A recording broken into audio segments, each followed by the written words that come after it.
Synthaholics is the Tabernacle Podcast.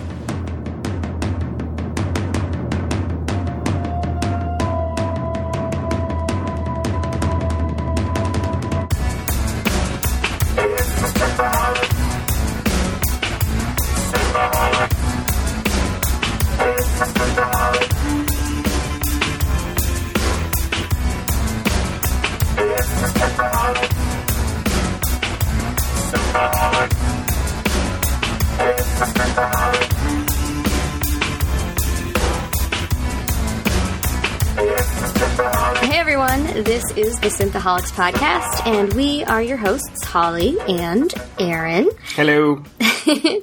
And this week, we've chosen to dive into another 2 episodes we hope will get us into Picard's mind before the new series premieres in 2020. Don't you know what he's thinking? I do. How did he get to where he is? We must know. So now you've already found us, obviously, if you're listening to this, but you can find our website at www.synthaholics.com. You can join our Facebook group at facebook.com/groups/Synthaholics or search Synthaholics Podcast. And you can tweet us at Synthaholic Duo. Please do, and let us know what you think. Join the group, because everyone's talking on the group, and they're fighting, and they're posting memes and funny videos, so it's fun. So super relevant stuff, super inappropriate stuff. It's all over the place. It is all over the place, exactly. But it's always fun, and we've made some nice, great, some cool friends that we've got a chance to, get to know, and some of them have come on the show too. So yes, so it's pretty cool to start a community and see what who comes out of the woodwork to want to talk and share their ideas. Absolutely. I mean, you look at our group and it's like, this is, a little community, a big community. Yeah, there's a lot of people on it. So it's cool. We have a lot of fun talking to people, and sometimes, they have fun, and sometimes they get a little, heated, but, everything's cool. But we don't kick people out because of what they like. No, nothing like that. No. You can like whatever you like. It's just fine. But we have, like Holly said, we're going to do 2 episodes. We're going to basically just, as we've been doing in the past, is kind of focusing on the Picard side of the story. So we will talk about a quick breakdown of the story, but we won't get into the nuances. We're going to be talking about the Next Generation episode, the Defector, and then the Offspring. I think these 2 are nice episodes that kind of showcase Picard and who he is, how he reacts to challenges. Mm-hmm. And we did talk about the Offspring sometime back, actually. We talked with it on episode 119 with Michele Specht. She is part of Star Trek Continues. If you haven't seen that, that's a YouTube continuation of the original series. It's really well produced. She's was an amazing guest, and she had a lot of fun talking about this with us. So if you want to go on a deeper dive of the Offspring, we had a great conversation with her, and it's fun. So you can look that episode up if you like. Excellent. Well, the Defector was an interesting episode. This is, before we get into it, we got to talk news. Yeah, I'm sorry. I'm getting ahead of myself. You're very excited to see what's in Picard's head. What is in his head. So we did get some more, news out of, the Las Vegas Star Trek show. Apparently Section 31 is easily 1.5 to 2 years away. They said, they're expecting around the year 2021. So, we won't get to see, Ash Tyler and, Michelle Yeoh. Kick ass. I can wait. That's not very long to wait when you wait for other things, That's true. And we have Picard, and we have a bunch of other stuff, and season 3 of Discovery coming up. So, right. There's other things to watch during that time. So it has been pushed off quite a bit.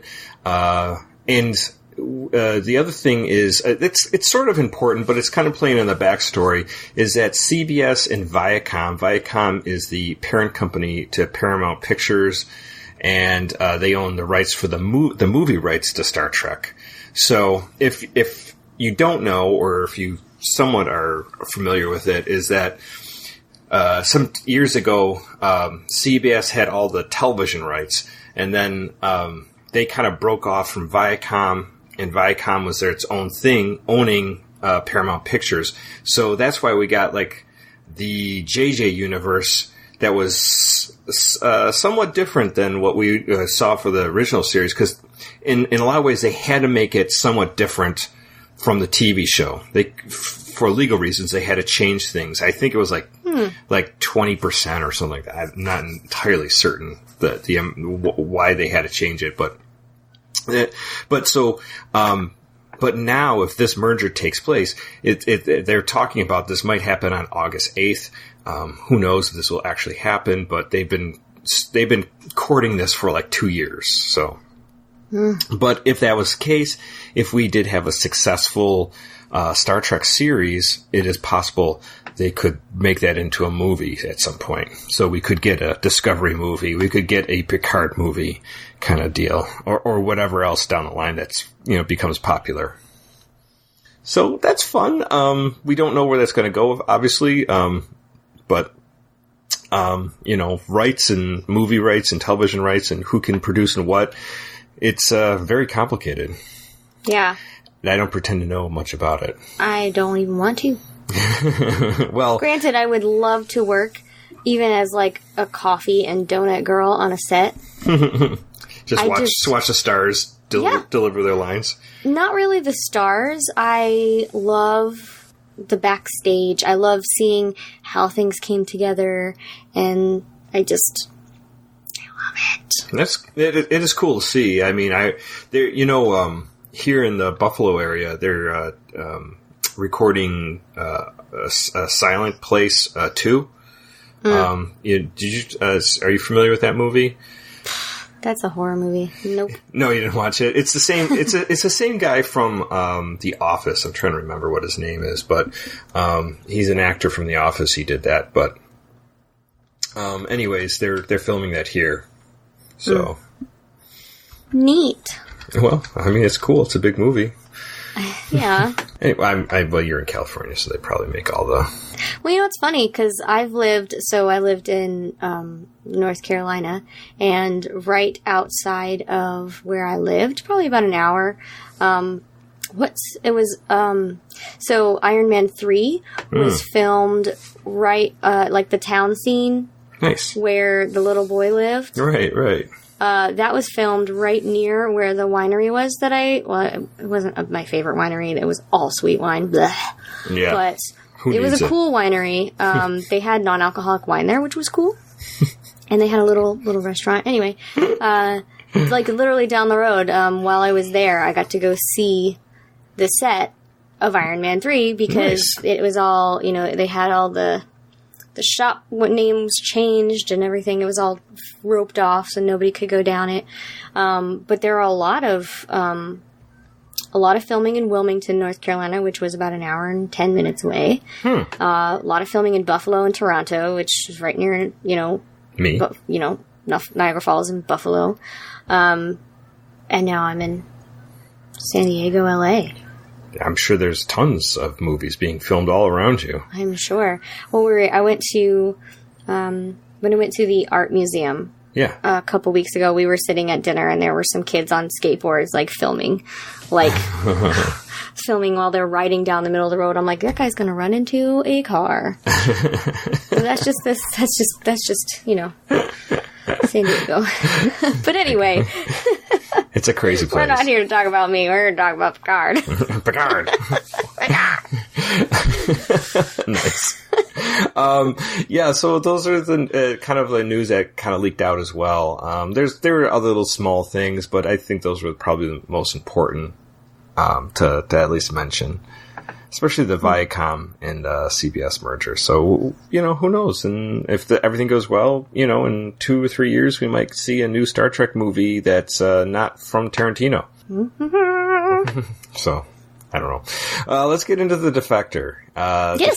Defector is Season 3, Episode 10, and it aired January 1st on 1990. And... we start off with a play from King Henry V, and we have Data coming in, and he is playing Henry as he's walking in and talking to his troops, pretending to be a commoner. And it's strangely enough, we have it's Picard is kind of the guy that's giving him like coaching direction. lessons. And, yeah, but if you notice, one of the soldiers is totally him. Is Patrick Stewart in makeup. Yeah. It was pretty cool. So yeah. I liked it. And as we all know that Patrick Stewart really cut his teeth with Shakespearean acting before he even got into movies. So he's pretty good at it. Yes. So then we were getting into there, and then obviously they get called away, and we get what happens is a Romulan scout ship is coming into through the neutral zone into Federation space, and they're being chased by a Romulan warbird. And during the chase, Picard, tries to contact both of them. Obviously, nobody's responding to him, but the scout ship says, that they want asylum. And so Picard decides to extend his shields around the scout ship enough to pull this Romulan off his scout ship and basically saving his life. Mm-hmm. And what we have here is a defector from the what do we want to call it? From the Romulan Empire. Mm-hmm. And he's Sub-Lieutenant Sattel, and that he's a logistics officer. So he would know like the background information of how many troops are, where they are located, and how they're supplying the troops and getting people from point A to point B, all that stuff. Right. So he says that there is a base that the Romulans are building on was it Novella 3? Was it 3? Yeah, 3. Okay. Novella. Nirvana? Navala, I think, is how they were saying it. Navala 3. Right. So he says, that they're building this secret base, and it's kind of like a touchstone, and then they're going to amass their ships, and they're going to invade Federation and, start a war. Right. And his whole thing is, I'm here to stop a war. So, Picard is a little like, okay, that's a lot to take in. Doesn't know if he totally believes him. And, when they dismiss him from his meeting, he asks them to, Data and Geordi, to look at the scout ship. And right after he does that, the ship explodes. Mm-hmm. And the ship explodes, and he's like, whoa, I'm trying to stop a war. I'm not a traitor to my people. Right. So, and, it kind of... He self-destructed the ship. Yeah, he did. Yeah, Sattel did. So Picard sort of thinking well, I have nothing, it's hard for me to go on what you're trying to tell me because you're just a guy coming in. And here's the next thing is that the Picard and crew are dubious of this guy because, this could be some kind of trap to get them to come to this planet and they get ambushed. Right. Or worse, so maybe they start the war by accident. Exactly. So then they go from there. He was burned and injured during the chase, and Dr. Crusher heals him, and during that time he's insulting insulting Worf the whole time. It's kind of hilarious that they're going at it, and he's like, but he does it because he says he likes Worf. He understands Worf. Mm-hmm. So, anyways, during this whole time we get Picard just trying to see if this Cital is doing everything he can to figure out something that's plausible, not plausible, but evidence enough to believe him. Right. And at one point they even launch a probe to this planet where this base is supposedly there, but unfortunately the probe just doesn't seem to give them enough information. They say that there's some sort of radio waves, but it's hard to tell what it is, but it's they think it's Romulan, but they're not entirely certain. Right. At the same time, Riker and Troy are basically interrogating Cital, and he doesn't want to tell them really anything about what their fleet's doing, what their, any inside information. He just wants us to basically that this base is being built and they have to go and stop it somehow. And they don't even know if they can believe them at this point. And he's clearly hiding something. He's not ashamed of saying that he's not telling them everything either. Exactly. And so the next thing we find out, there's a small little thread too that Geordi looked at, he analyzed the chase of the Romulan warbird with Syntaholics' scout ship and found that basically that they were kind of backing off so they wouldn't totally take them, surpass them or be right on top of them. Right, which at the time seemed like they were watching to wait and see when they would meet up with the Enterprise and, something nefarious. Right, exactly. So that also cast shade upon him. Mm-hmm. So during this point, there's a certain time where Data reaches out with him, reaches out to Syntahol, and they kind of make, I don't know what you want to call friendship, but they bonded, I think. A little bit. And Data, talks with them, and Syntahol is basically saying that he's never going to see his home again. He's never be allowed to return to Romulus. And so Data goes to the holodeck and kind of recreates his planetscape for him to see. And he doesn't really, he realizes he can't look at this right now because it's, this isn't going to be his life anymore. Right. And then he says that he tells him to end the program, and then he says, have a meeting with myself and Captain Picard and tell him that Admiral Jarok wants to talk to him. So Syntahol is actually an Admiral Jarok. Mm-hmm. So he's been lying to them even more.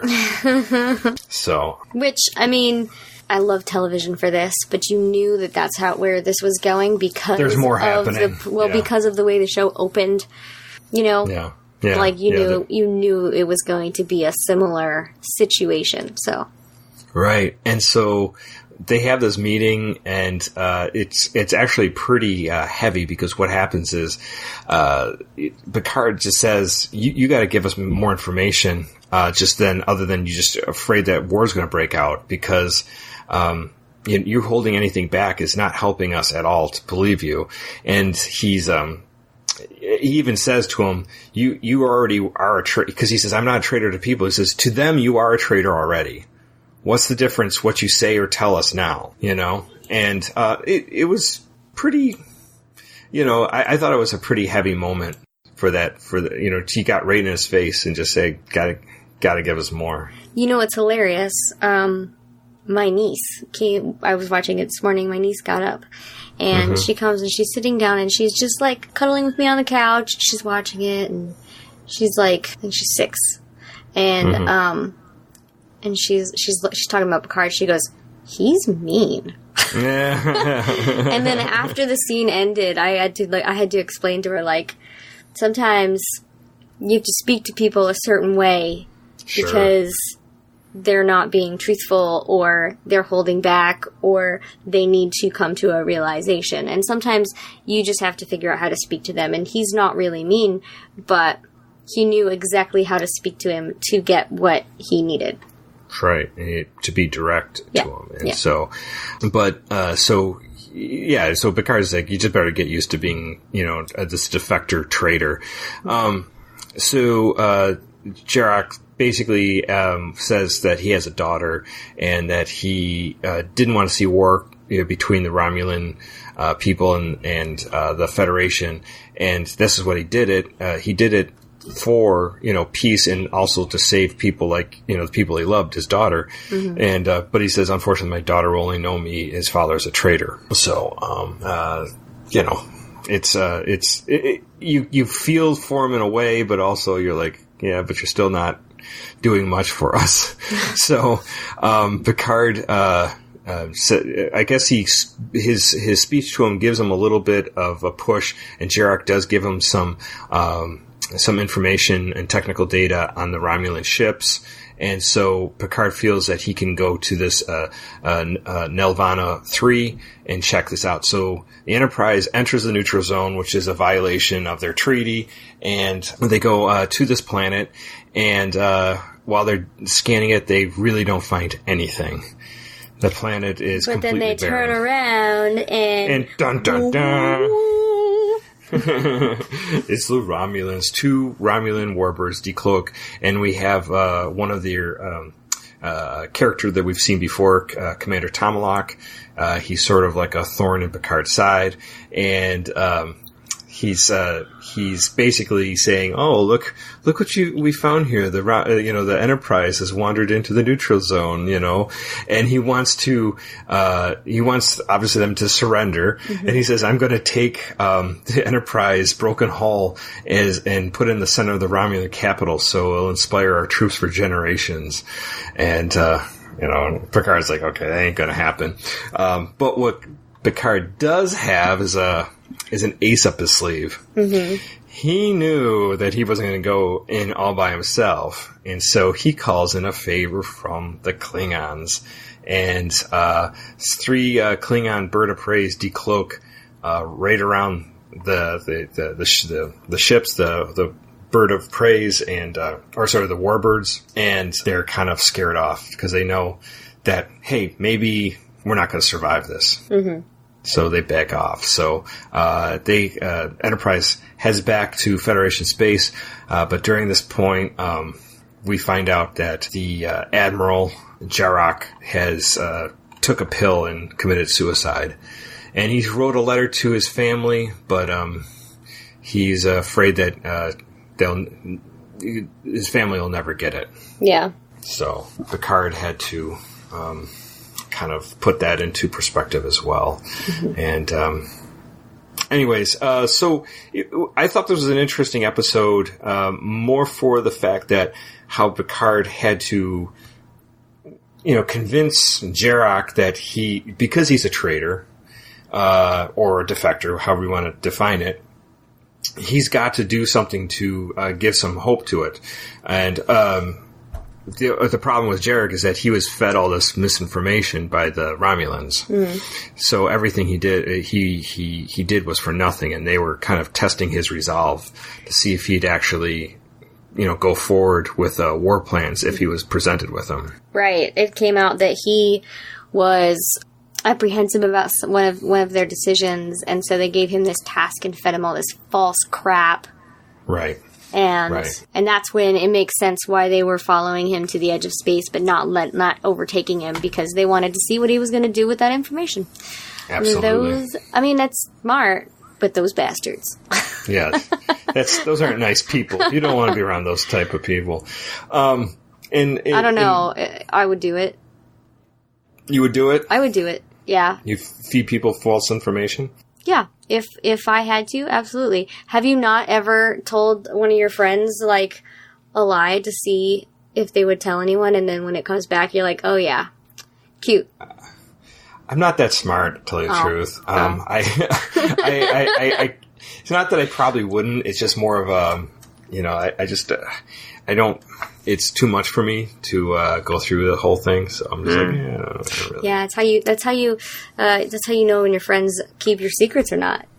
I guess you tell them each something different, and then when somebody they talk to you about it, or you just tell one person one thing and then you wait for it to come out.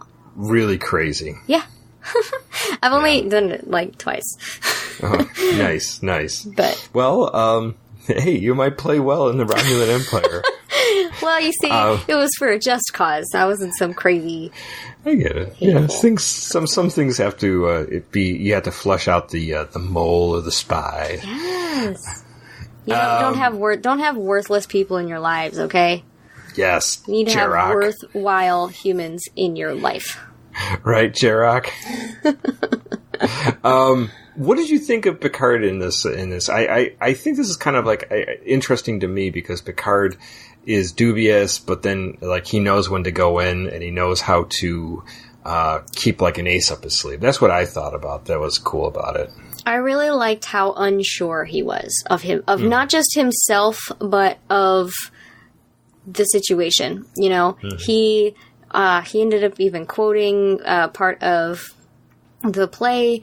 Yeah, Henry V, right. He was so undecided and so unsure, but at a split moment, he'd be ready to do whichever one he needed to do, whether it was to go in or not to. You know, if it's an honorable cause, my crew will do what they need to.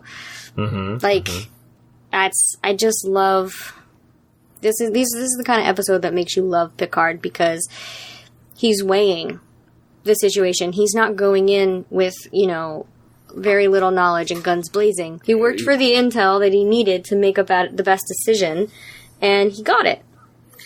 Also, what was interesting was how he asked Data to take a record of how everything started, because he was really believing that they probably were going to go to war. Right. And he's like, I want you to take record of everything that's happening here, just in case something does happen. And, you know, like, so history will know how this all went down.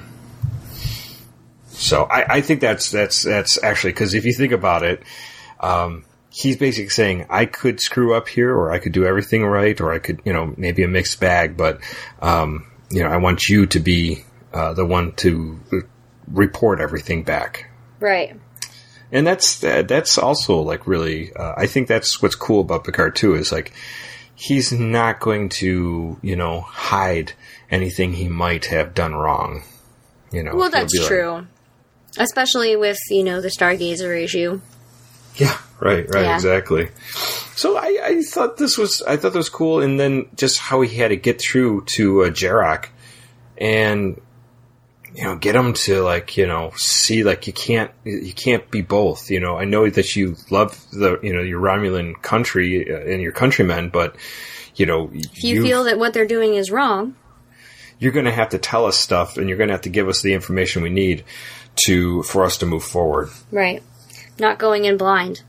Yes, exactly. That's what I liked about it. And I also liked that it was like a line that was dropped, like, really quick, saying, like, what was it?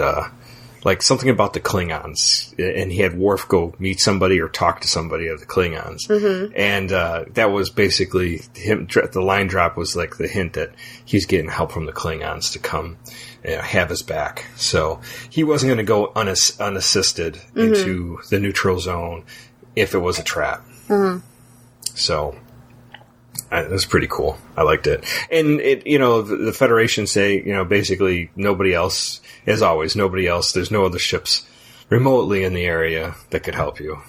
Right. So the Enterprise was by itself. So he had to do something. And I was curious, is the cloaking technology the same between the Klingons and the Romulans? Yes. So the Klingons back in the original series, somehow, I forgot how it was, but it was like one of their treaties or something, through warfare they gained their cloaking technology from the Romulans. Right. So they kind of like lifted it off of them. Mm-hmm. But it's you know, and they've had it ever since then. So, but yeah, I think that was cool, and you know, it was great to see a little Shakespeare. Mm-hmm. And Picard doing his whole Shakespeare bit, so. Yes. Well, I guess it was Patrick Stewart, so. But, still. Well, you never know. Maybe Picard dreams of being a Shakespearean actor. I think he does.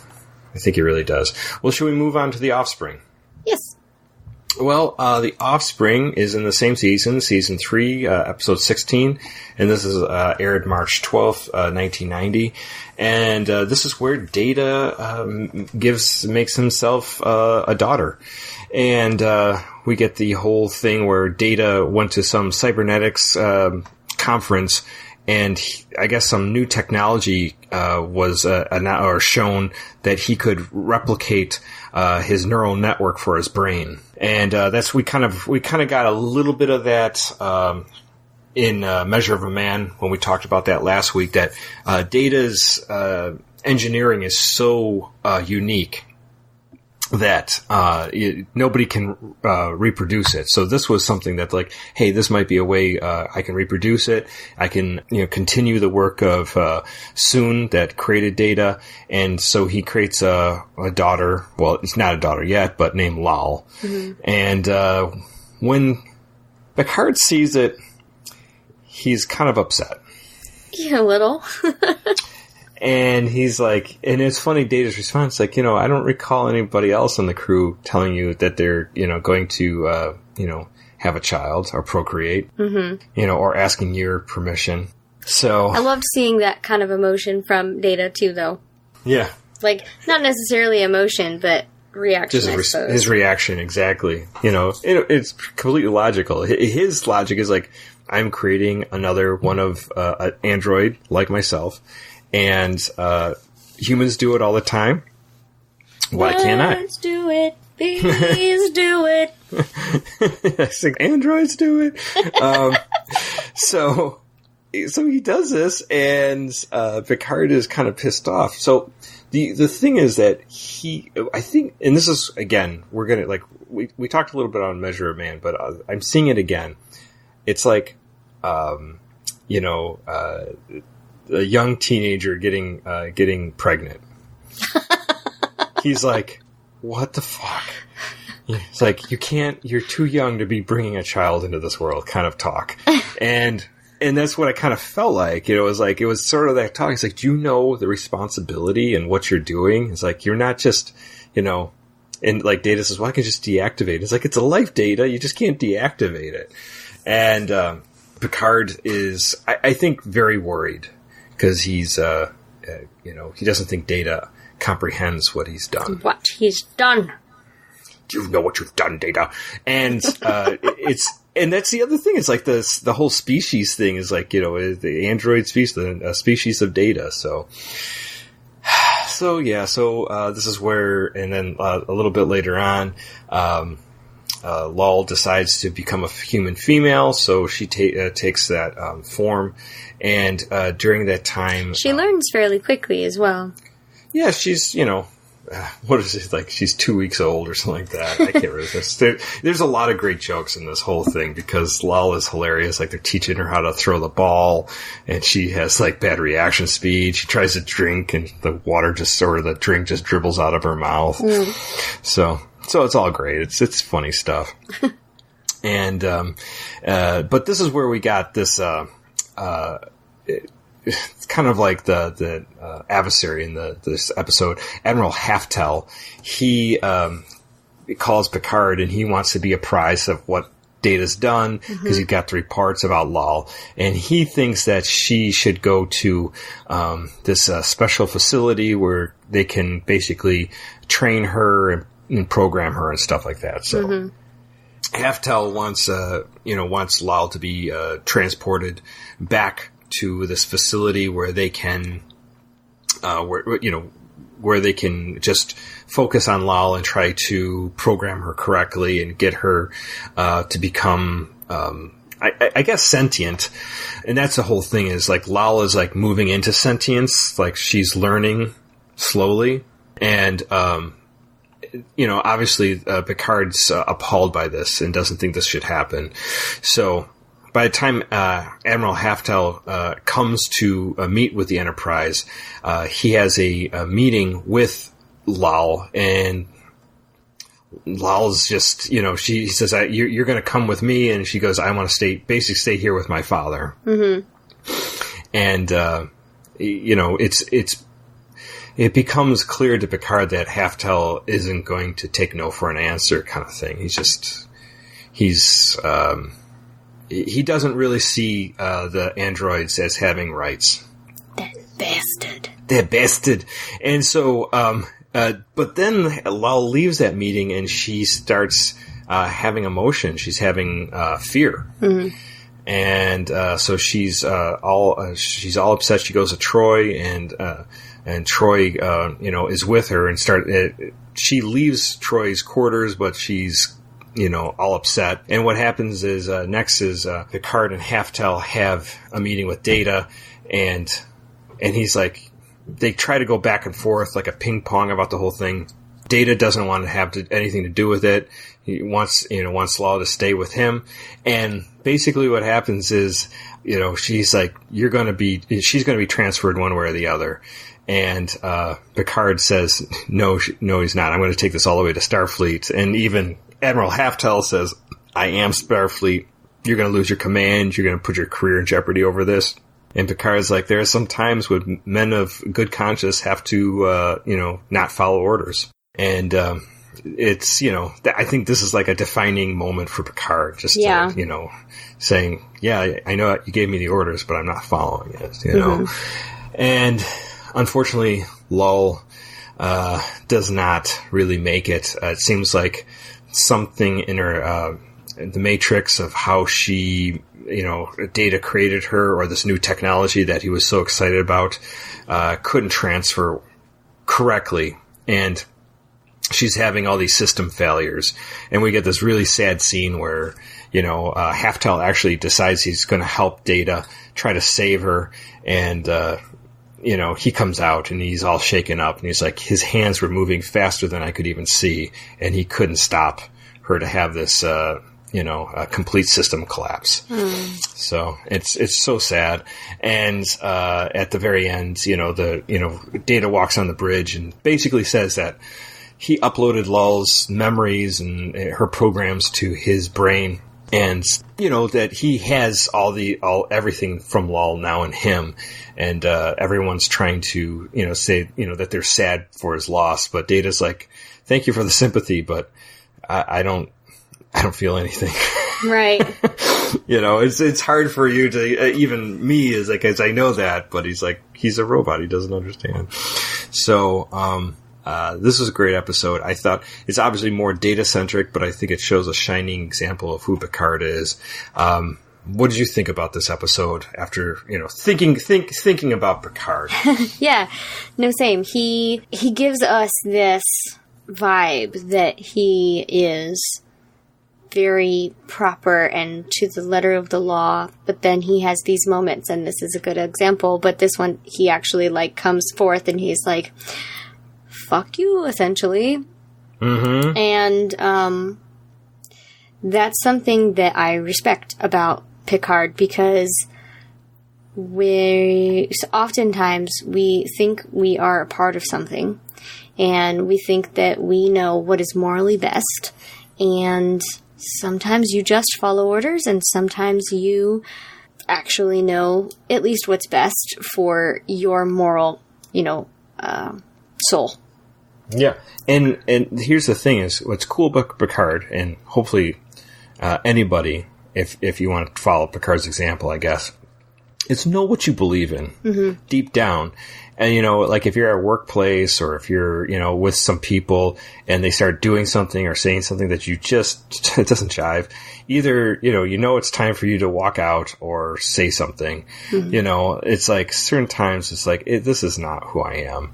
And I like that Picard here, even though this was his career for, I'm assuming at least a good 20 some years, he's willing to throw it away. For his morality. Data. And yeah. Like, he even goes to Data and goes, stand your ground, Data. Yeah. We're not stopping here. And, you're not going to be stopped by this. And Picard definitely wants to have that, like I said before, he has that, parental thing with Data.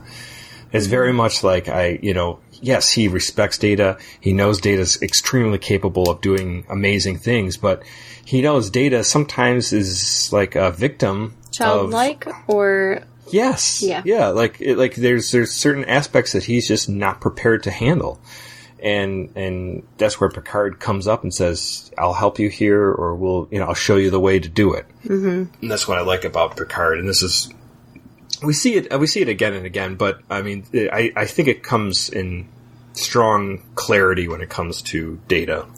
See, this is why I believe Star Trek is such a good family show. Yeah. There are adult jokes, and there are adult situations and innuendos and straight up, damn, you're sexy. But damn, sexy, man. But it's just, to have this kind of show and to watch it with your kids, and you to, turn the episode off and go, okay, what did we learn? Like, we learned that if you believe something is right, granted, some people are wrong with what they believe is right. That's okay, but that will get either, anything like that will get either proven wrong or, time will show them something that's not. But that's something, a flaw in it. But that's the thing, like, at the end of this episode, if you are on the side of the Admiral, your parents go, well, why? Why do you think that's okay? And then it's, would it be okay if we gave you away?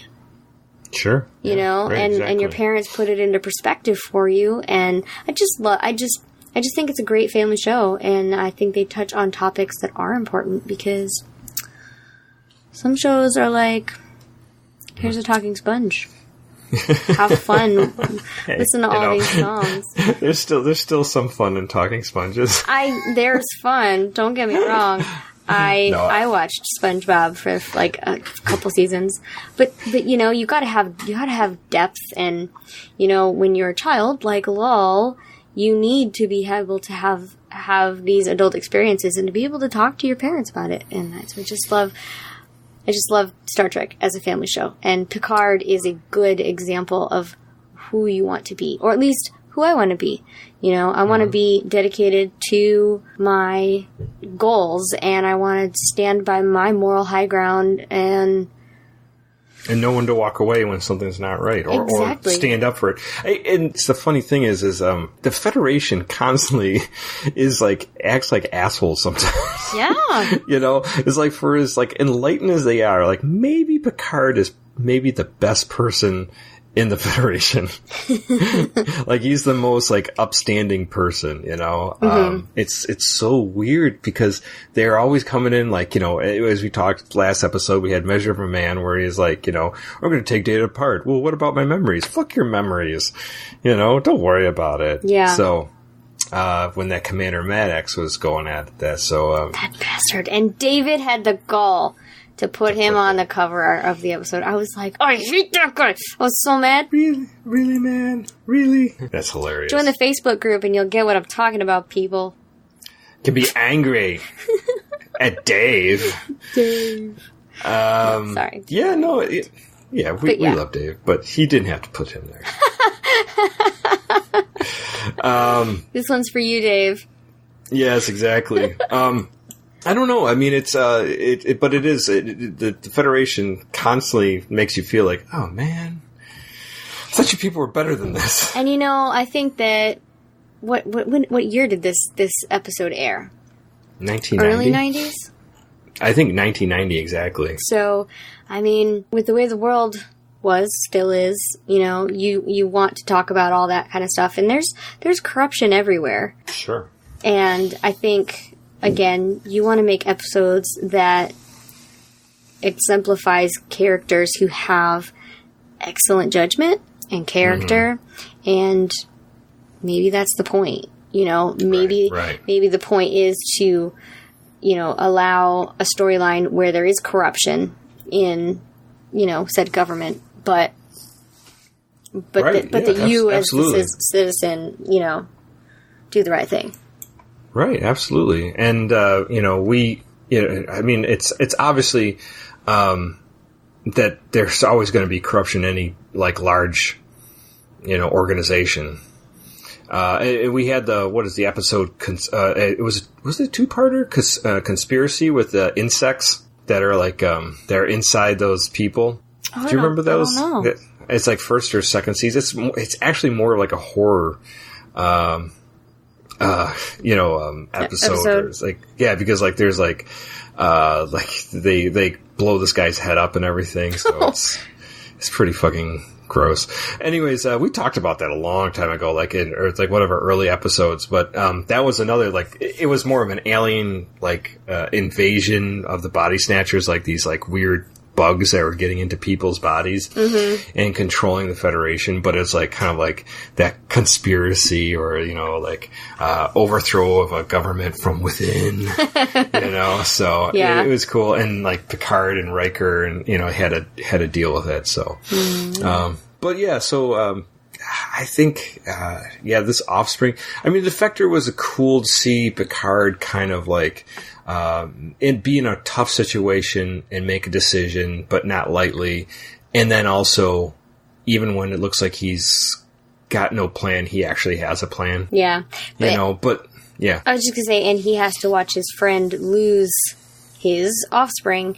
And Data, I think he felt it. I think he was sad and devastated and, but I don't know. It's so like Data to say that he's fine. Because logically he's fine. I think Data understood the loss and what happened there. Yeah. But he didn't, I don't think he felt like an emotion, but he just definitely felt a loss. And there's, we're not going to cover it in the Picard series, but there's a Times Arrow, as a two-parter where, like, the Mark Twain character, because they go back in time and they meet Mark Twain and stuff like that. But, like, Data, Troy goes, says to Riker, did you ever hear what how Data, considers friendship? He goes, like, my neural pathways, get used to certain people and I becomes accustomed to them. And when they're not there, my neural pathways notices it and kind of like it misses that. So it's like, it's not that he feels like sad that somebody's not there. He just kind of just like realizes not there and he feels their absence. It's an interesting way to say it. That's the way I'm going to tell my friends I miss them. I'm just going to be like, I feel your absence. I feel your absence. I think that's deep. Yeah. Yeah, it's pretty deep. Funny. It's funny. You laughing at my pain? Yes. I'm sorry. If only we were Data, we would feel these things. That would be great. You turn off the emotion. We have to. Yeah, actually, we're not going to talk about generations when Data gets his emotion chip. That's hilarious when he's like laughing and full of fear and stuff like that. I think I've seen that episode. It was the movie. It was the one with Kirk and Picard. They go on a mission together. Yeah. Oh, yeah. Maybe I've not seen that. You haven't seen Generations? I thought I had, but I don't remember Kirk and Picard. Yeah, they ride horses together. They shoot lasers together. They're just two pals. Oh, God. I'm not worthy of co-host status. It's not a great movie. It was like the Next Generation was going to start their movies, and it was sort of like a pass the torch, like the old guard giving to the new guard. Gap. Yeah. So, and they kind of did it's not time travel, but it's hard to explain. But Kirk gets put into their future. So. It's not time travel, but Kirk is in the future. But okay, Kirk. But anyways. And the reason that makes sense is Star Trek. Star Trek. Yes. Anything makes sense if you just throw some, babbly book at the end and just like say whatever. It's like, some technical jargon at the end of it. Well, an optimist can always find a reason. That's right. It works. Just keep looking. You'll find a reason. Looking under every rock. So that's our 2 episodes. I'm enjoying this look back at Picard. It's funny because we focused a lot on Discovery, and then we took a little jaunt on some other movies like The Matrix, and we did Ice Pirates, and it's kind of fun just going back to the Next Generation and watching some of these episodes because it's been a while. I do love The Next Generation, so yeah, it's fun. It is nice to get back and watch some Next Generation. And we got some more coming up. Yes. We're going to be talking about some more, and obviously we're just delving into the Picard side of things. So it's going to be interesting. The next one, I believe, we're going to do Best of Both Worlds, Part 1 and 2. So we get the whole Borg assimilation thing. Yay! So that's like a pretty big deal. It is, yeah. Yeah, so we'll be talking about that next week, so that'll be fun. Anything else we want to talk about these 2 episodes? Well, I thought I'd ask. Mm-hmm. I think maybe we should incorporate this into each episode that we discuss on Picard. But maybe for now, let's talk about the last 6 episodes we've talked about. Sure. And how they might get us ready for Picard. Well, we saw the loss of the Stargazer, and I don't think that will play much into it. And I'm guessing we're not going to see Ferengi. Maybe 1 or 2, but nothing too crazy. Obviously, Measure of Man, deals with data, so that's important, of course. So I obviously will see more of that. I would think, at least. Yeah. And, I don't know. What else? I don't know. The Who Watches the Watchers one. It would be cool if that came full circle.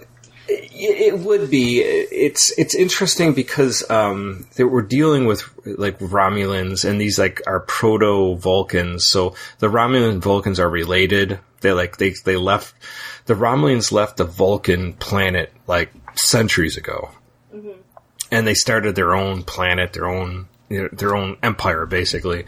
And since the Rift, they've always been kind of not cool with each other. But so the only other thing is we did see the planet that what is it called, Velez Rocks, where they taped Who Watches the Watchers. We also saw in the Picard teaser that he's back at that, but they use that spot all the time for Star Trek. Like Kirk fought the Gorn, the big lizard creature.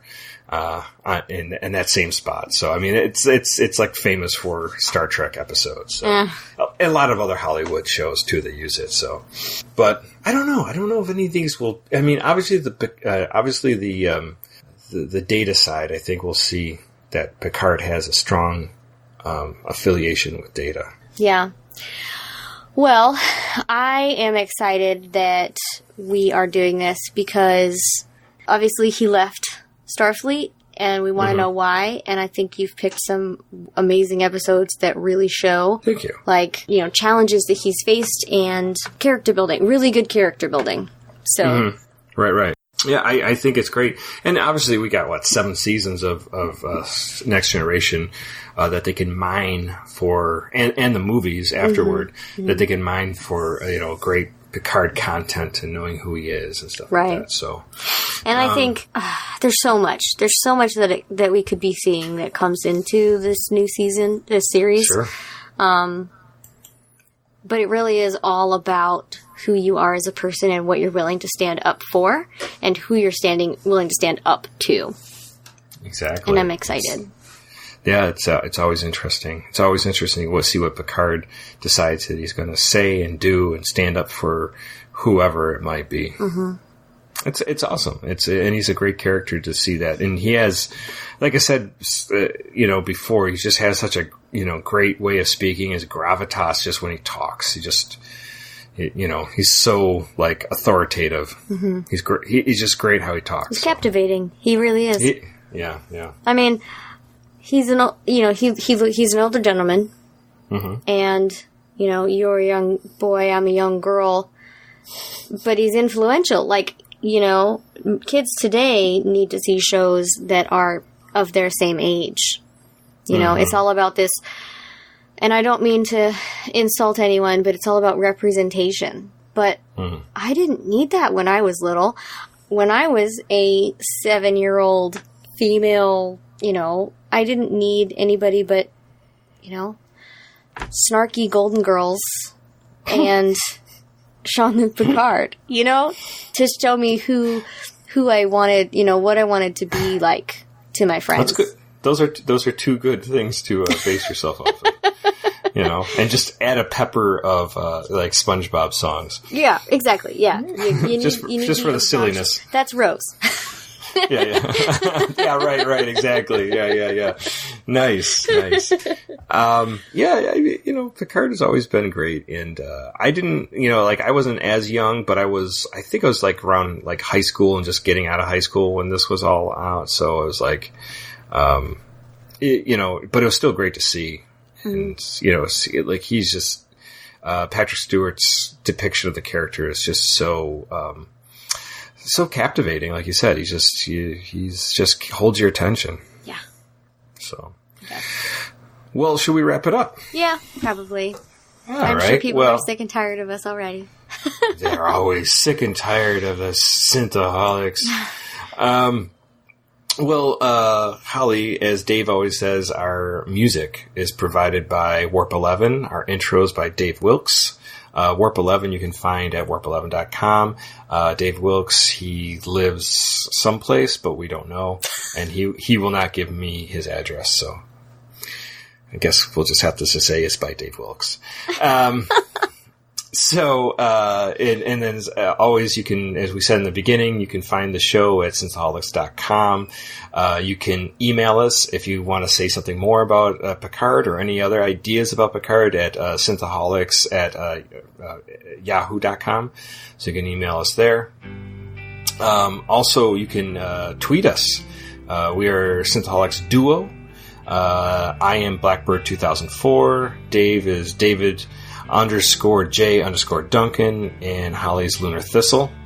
And let us know what you think. If you like the show, if there's something else that's going on that you think that we missed or we should be talking about. Anything sci-fi, we are down to cover. We are open for any of that. And please go to our Patreon /Synthaholics. That's a great way to support the show. You can throw us $1 a month. That's not much to ask, just to help keep our podcast going. And iTunes, rate and review us there. Do it. And Holly, do it now. You know that if you can't do any of those things, and like I always say, let people know about the show. Either you can share it on social media, on your Facebook feed, or your Twitter, or Reddit, or wherever. And or just tell your roommate, tell your friend, tell your boyfriend, girlfriend, tell your whatever. Just let them know. Yeah, don't be ashamed. Don't be ashamed. Say, I listen to Synthaholics. I'm not perfect. You let them know. Right. Anything else you want to say about these Picards? No, I'm excited to go deeper. Yes, deeper into. Best of both worlds, 1 and 2. Yay! It's fun stuff. Well, everyone, thank you for joining us. Live long and prosper, one and all. We'll cry till we laugh, and we'll bullshit our pants. You're the best drinking friend I ever had.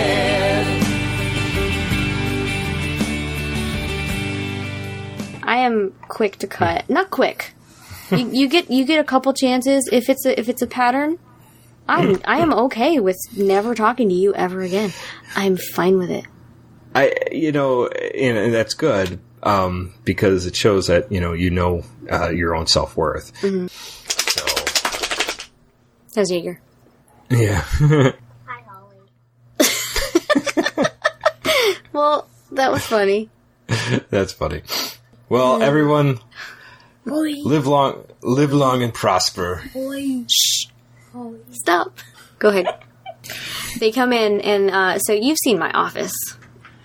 Yeah. And so, I've got all my masquerade masks and my dragons and all my little trinkets all over the place.